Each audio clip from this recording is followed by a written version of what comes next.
Hi, I'm Misty. Welcome to day 352 of our 365-day Bible reading plan.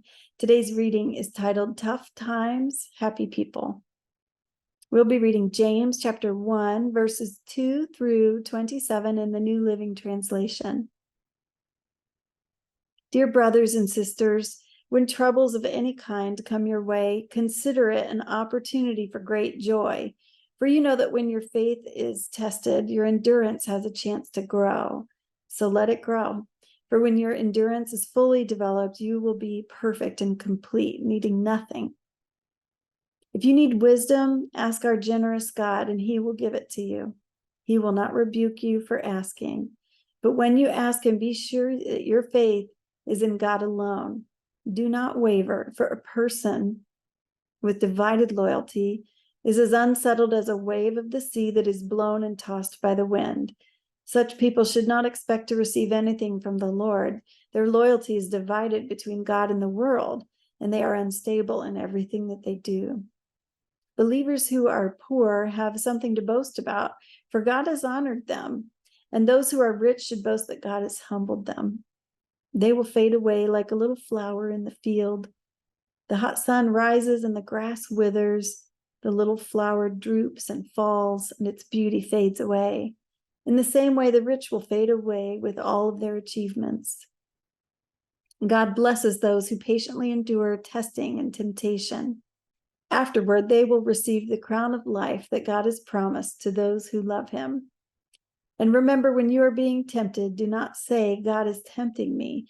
God is never tempted to do wrong, and he never tempts anyone else. Temptation comes from our own desires, which entice us and drag us away. These desires give birth to sinful actions, and when sin is allowed to grow, it gives birth to death. So don't be misled, my dear brothers and sisters. Whatever is good and perfect is a gift coming down to us from God our Father, who created all the lights in the heavens. He never changes or casts a shifting shadow.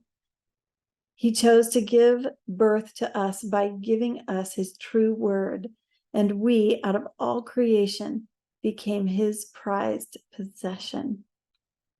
Understand this, my dear brothers and sisters. You must all be quick to listen, slow to speak, and slow to get angry. Human anger does not produce the righteousness God desires.